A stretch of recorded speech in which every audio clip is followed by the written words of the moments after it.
But why do you think Obama shows up at the funerals of criminals across the country, but not law-abiding police officers and citizens?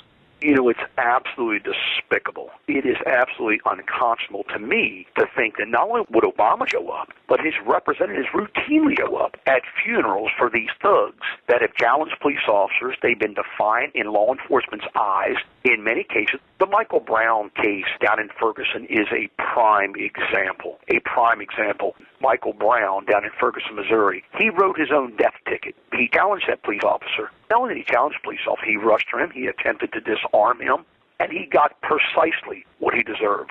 Thank God that law enforcement officer survived that fatal encounter, and thank God that he was able to go home to his family at night. But his life, his career, his profession is done. It's over with. All because everyone started screaming and hollering. He executed this man in the street. Hands up, don't you? We all know that was a fallacy. We all know that never occurred. But it doesn't matter to certain segments of society that never occurred. To them, they still think that Ferguson police officer executed Michael Brown when, in fact, Michael Brown executed himself. You got a certain segment of society that are very defiant. They hate law enforcement, and this Black Lives Matter movement has perpetuated the violence we've seen here lately. Mike Lewis, Sheriff, you came in from about 2.5 hours away, brought with you one of your big MRABs. That's the same kind of thing they have in Afghanistan. What's the reception you've gotten as you've arrived? Well, we're here at the request of the governor. The governor actually put out a request to all law enforcement statewide, requesting an additional 600 riot-equipped police officers, 10 armored vehicles. We responded at the request of the governor, and we've been here for the last 2 days down in Baltimore City. As you well know, this is ground zero.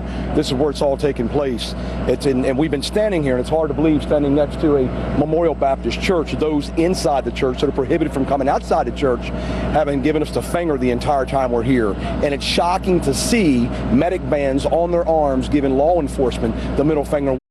They arrived in Baltimore early Tuesday morning and were asked to guard the Baltimore City Police headquarters and City Hall. About halfway through their trip, they responded to what Sheriff Lewis called ground zero. While he says he was blown away by the support and donations from local business owners, he was equally shocked by protesters. They were mouthing very vulgar obscenities to myself and my deputies, and there was tear gas in the air that was burning our throats and our eyes. We responded very quickly at the urgent request of the governor. You got a certain segment of society that are very defiant. They hate law enforcement, and this Black Lives Matter movement has perpetuated the violence we've seen here lately.